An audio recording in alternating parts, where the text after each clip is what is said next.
L'actualité, c'est maintenant.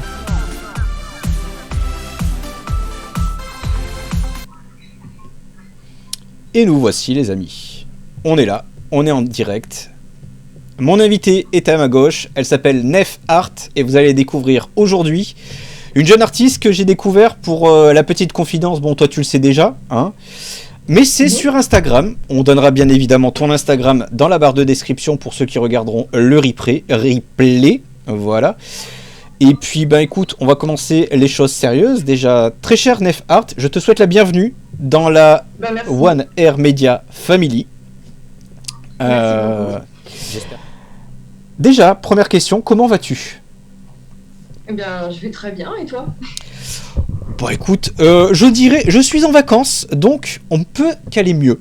Et bien, je trouve. Deuxième petite question, quel âge as-tu si ce n'est pas indiscret ? Eh bien, j'ai 31 ans. Qui est Nef Art et pourquoi ce pseudo ? Alors, je dirais que je suis quelqu'un de très passionné par le dessin, la musique, dessin que je pratique depuis très longtemps.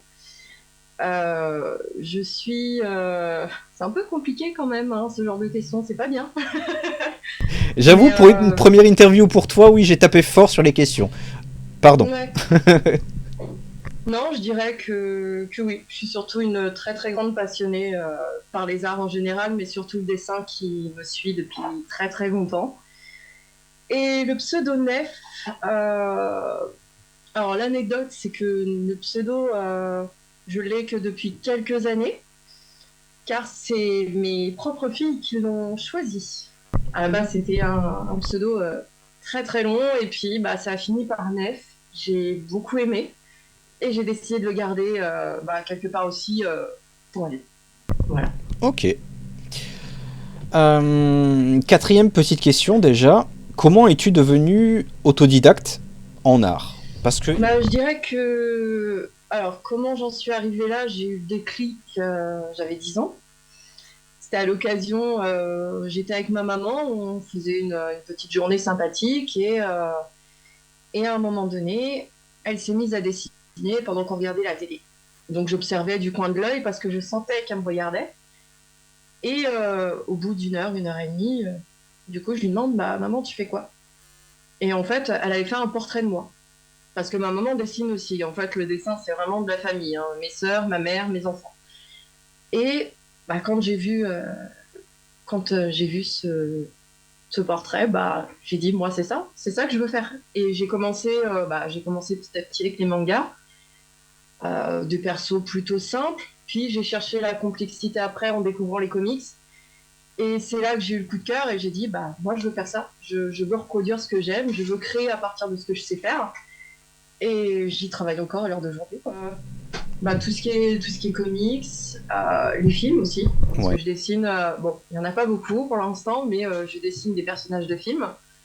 Après, je vois beaucoup d'artistes qui ont à peu près la même patte que moi. Sur Instagram, c'est surtout ça. Et du coup, par conséquent, je m'inspire d'eux aussi quelque part. Parce que je vois que ce qu'ils font, c'est un niveau au-dessus du mien, mais c'est un niveau que j'ai envie d'atteindre aussi. Et je me lance des petits défis comme ça. Ça peut être en complexité au niveau des détails, la taille de la feuille. Parce que voilà, j'ai quand même tenté un Spider-Man qui était en 60 par 55, c'était la première fois que je le faisais. Et voilà, j'ai envie de continuer à me surpasser en regardant toujours les autres et de me dire, si lui il a pu le faire, moi je peux le faire. D'accord. On va dire la petite anecdote, on m'a surnommé la photocopieuse pendant très longtemps. À cause de ça. Alors, pas mal. Je sais. Après les inspirations, comment tu as débuté comment tu débutes un dessin ou une reproduction ? Alors, très bonne question. Je fais beaucoup de tracés au crayon à papier, des petits quadrillages parfois. Et en fait, c'est tout bête, mais je complète carré par carré. Et puis, après, c'est le tracé au stylo, le remplissage au feutre, au marqueur. Enfin, pour démarrer, c'est très très long, mais il faut surtout avoir vraiment l'envie de faire. Parce que là, le dernier que je suis en train de faire, Catwoman, j'y suis quand même depuis le mois de mars. et je l'ai recommencé maintes et maintes fois. Donc, autant dire que ouais, c'est surtout beaucoup de repérage aussi pour bien centrer, pour pas que le dessin parte trop à gauche ou trop à droite, qu'il soit complètement difforme. Mais c'est vrai que malheureusement, c'est un défaut pour moi, mais je suis hyper perfectionniste, c'est-à-dire que s'il y a un petit trait qui, moi, ne va pas, mais les autres vont dire ça va, je déchire, je recommence. Question, on va parler de ton ressenti, parce que c'est une émission aussi où on parle d'art et donc de ce qu'on ressent quand on produit son art, que ce soit musique ou autre, photo, et donc toi, les reproductions et les dessins. Quel est ton ressenti par rapport à cette expérience de reproduction, de débuter un dessin, etc. Bah, Elle était compliquée, celle-là, j'avoue, comme question. Un petit peu, ouais. Bah, je dirais que au départ, on part un peu dans l'inconnu parce qu'on se dit, bon, on ne sait pas si on va réussir ou pas, donc on tente, on se dit, bon, au mieux on réussit, au pire on recommence. Et quand on voit le résultat final, enfin, pour ma part, si j'arrive vraiment à aimer ce que je vois et ce que j'ai fait, je me dis que les autres arriveront aussi à ressentir ça. Et ça m'est déjà arrivé de faire pour des personnes des dessins bah, qui m'inspiraient pas, mais j'y mettais du cœur quand même. Ou à contrario, je vais bosser comme une dingue dessus, mais au final, le rendu, moi, me plaira pas, mais à l'autre personne, si. Mais après, je me dis aussi que c'est pas pour moi, proprement parler. Donc, quand on arrive à faire la part des choses, les ressentis sont plutôt intéressants à vivre. Je trouve que quand on est vraiment satisfait, que ce soit en dessin, peinture ou autre, hein, quand on réalise vraiment quelque chose, on y met du cœur, on y met du temps et de l'énergie. Je me dis que quand on voit le résultat final et qu'on est satisfait, c'est le plus beau. Pour moi, c'est la plus belle récompense qu'on puisse avoir. Mais c'est un plus quand les autres voient la même chose que toi et voient vraiment tout ce qui est la passion, l'énergie, ce que ça dégage en fait. Et ça, franchement, c'est des très belles expériences que j'adore vivre régulièrement. Ouais. Est-ce que tu arriverais à me désigner ou à me trouver un point positif et un point négatif sur ton art ? Je dirais le point positif dans ce que je fais, donc reproduction, création, c'est que je peux toucher on va dire un large public, c'est-à-dire que bah, là, c'est vrai que bon, quand on voit mon travail, on voit pas spécialement de manga ou d'animé. Ça, c'est quelque chose qui m'a été beaucoup demandé et ça va être travaillé. Mais c'est vrai que quelqu'un va me demander ça, je vais pouvoir le faire. Le fait de pouvoir vraiment, quelqu'un me dit, bah voilà, écoute, j'ai vu ça, j'aimerais bien que tu me refasses ça, est-ce que tu peux ? Bah, je sais tout de suite que je peux, donc oui. Après, le point négatif, je dirais, mais ça, c'est pas vis-à-vis des autres, c'est surtout vis-à-vis de moi. C'est, comme on l'a évoqué, c'est l'aspect perfectionniste. C'est-à-dire que je vais vraiment reproduire quelque chose, comment dire, sur le moment, je vais être contente, mais il suffit que j'y regarde à 2-3 fois. Et admettons qu'en termes de délai, j'ai vraiment très peu de temps, je serais capable de tout recommencer parce que ça me plaît pas.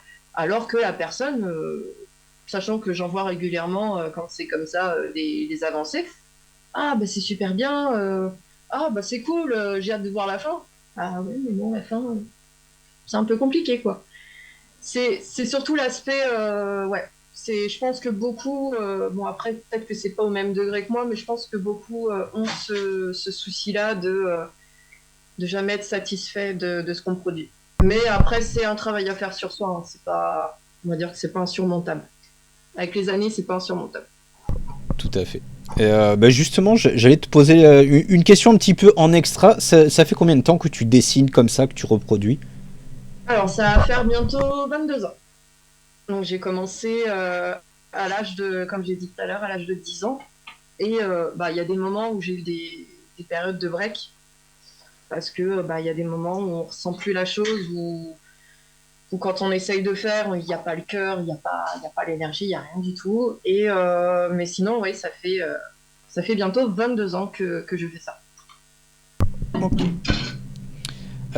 Est-ce que tu aimerais un jour exposer tes dessins ou tes reproductions, ou est-ce que les publier régulièrement, ou en tout cas une fois qu'ils sont terminés, les publier sur ton Insta ? Bah, alors là, c'est ce que je fais actuellement, donc le publier sur Insta. Après, pour une exposition, ah oui, carrément, pourquoi pas. Pourquoi pas. Ok. Ça serait un projet. Il n'y a pas que D'accord. forcément dans un pays. Mais justement, si on pouvait parler de pays ou un lieu en Mhm. particulier, où voudrais-tu aller? Je dirais qu'en ce moment, Irlande et Norvège, ça me plairait beaucoup. C'est, ça m'a toujours parlé. Et c'est vrai que j'ai jamais eu l'occasion, du coup, de faire ce projet. Et je me dis, pourquoi pas, du coup. Je me dis, pourquoi pas. Moi, je rajouterais l'Islande, qui a l'air un peu sauvage aussi, qui a l'air bien spécial avec le côté un peu volcanique et tout. Ça a l'air plutôt pas mal. Ça a l'air plutôt pas mal. Mais ouais, Norvège et tout, ouais. Ouais, À fond, à 200%, ouais. clairement. Clairement. Euh, Si on passait un petit message aux débutants ou à ceux qui commencent, pourquoi pas, le dessin à griffonner sur un iPad ou une tablette graphique. D'ailleurs, la question qui, justement, tu vois, tu dessines sur quoi? Est-ce que tu dessines sur une tablette graphique? Est-ce que tu tablettes sur une tablette tout court, type Oui, iPad ou autre? Ou juste le bon vieux papier avec les purement bons vieux traditionnel. à la trad? Ok. Ok. J'ai essayé avec la tablette graphique. Je pense que j'ai encore pas mal d'heures de tuto à prendre parce que bon, c'est pas, c'est pas pareil. C'est pas le C'est pas même pareil. toucher, si j'ose dire. Non, Mm. non, t'as pas ce contact avec le papier. Bah, c'est un peu pareil, tu vois. J'aimerais bien un jour recevoir une écrivaine ou un écrivain, mais j'avoue que c'est pareil, tu vois. Le côté du papier, le livre en papier, Oui, t'as ce plaisir, t'as l'odeur du papier, t'as le toucher du. C'est génial, c'est un truc, c'est une expérience aussi de lire un bouquin. c'est vrai. Que lire sur une tablette ou une liseuse, bon, ouais, c'est sympa, tu Ah l'emportes de bah moi partout. pour les bouquins, ça reste des livres. On est d'accord, on est d'accord. Voilà. Donc oui, le message à passer aux débutants. Qu'est-ce que tu aimerais passer comme message aux débutants? Si je pouvais donner un conseil, je dirais de prendre son temps. Que si on rate, c'est pas grave, faut persévérer, mais de faire attention à pas confondre justement persévérer et forcer. C'est le seul conseil que je peux donner. Dans le sens où voilà, si on a la passion et qu'on a envie de faire et qu'on recommence, il n'y a pas de souci. Mais si on sent qu'on force, il faut stopper. Il faut savoir faire un break parce que sinon ça va se ressentir dans ce que tu fais. Et quand il y a ça, la plupart du temps, bah, il y en a beaucoup qui font de très bons breaks, voire des breaks définitifs. Et c'est dommage parce qu'il y a beaucoup de personnes qui, voilà, qui ont beaucoup de talent, sauf que ben, ils se dévalorisent et ils le voient pas. Donc ça, c'est pour, voilà, je glisse une parenthèse pour le trois quarts des personnes les nouveaux profils que je regarde, qui s'ajoutent à moi, donc je me permets de jeter un coup d'œil. Et il y a beaucoup de talent parfois, et il faut continuer. D'avoir une passion comme ça, c'est quelque chose d'énorme. Donc quand on l'a, faut pas la lâcher. Il faut savoir l'entretenir, c'est comme tout. Et exactement, tu vois, j'avais la phrase qui tu l'as dit juste avant moi. Faut savoir la faire vivre. Avant-dernière petite question, ou plutôt on va dire dernière question avant le petit jeu pour conclure cette interview. Cette question, c'est la question chance ou bonus, c'est toi qui choisis. D'accord. Quoi de prévu dans les prochaines semaines? Est-ce que tu as prévu un nouveau dessin? Est-ce que tu as peut-être prévu de finir un dessin? Est-ce que tu as entre guillemets un projet à venir? Alors oui, j'ai déjà Catwoman à terminer. Parce que bon, beaucoup ont suivi le périple, c'est un peu compliqué. Donc on attend tous la fin. Après, va y avoir beaucoup de dessins, mais les tailles vont être très variées. Et un projet nouvelle. Voilà, je peux pas en dire plus pour l'instant, mais voilà, Chaque chose en son temps. exactement. La petite dernière, on va terminer en mode fun. Ça s'appelle la playlist de l'invité. Une situation, un son, le son que tu écoutes pour te motiver le matin. Alors ça dépend. Alors en ce moment, c'est surtout les Slipknot le matin. Ça va être, il y a Nero Forte qui était pas mal. Et sinon, Unsighted aussi, que j'aime beaucoup. Ok. Ça donne un petit coup de fouet, Voilà, quand on en a besoin, c'est bien là. Ok. Le son qui te donne le smile, le sourire. Qu'est-ce que ça pourrait être? Parce que j'écoute énormément de chansons. Je réfléchis. Ça va être... alors, c'est une reprise de La Vida Loca, en version un peu rock metal, qui est très très sympa à écouter. Donc ouais, de temps en temps, quand je commence un dessin et que je mets dans les oreilles, ça donne le sourire et puis on y va. Et le petit dernier, ça c'est mon préféré. À chaque fois, j'adore me taper le petit délire. Ton son guilty pleasure, le petit plaisir coupable. Quel est le son qu'on assume à moitié écouter, mais qu'en vrai, on kiffe?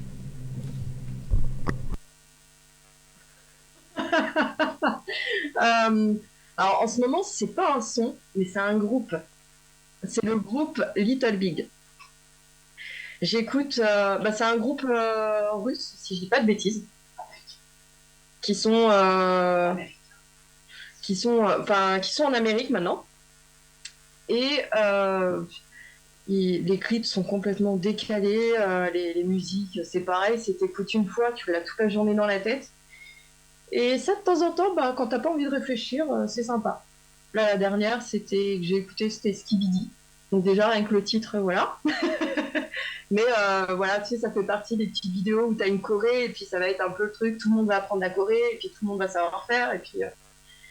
Et ouais, on va dire que c'est le petit plaisir coupable du moment, quoi. Qu'on assume à moitié. Eh ben écoute, Nef, tu vois, tu as fait ta première interview avec moi. Eh oui, Bravo. il fallait bien un début à tout. Exactement. Je te remercie encore une fois d'avoir pris du temps pour nous accueillir avec toi. Merci à toi. D'apparaître aussi sur notre émission et notre direct.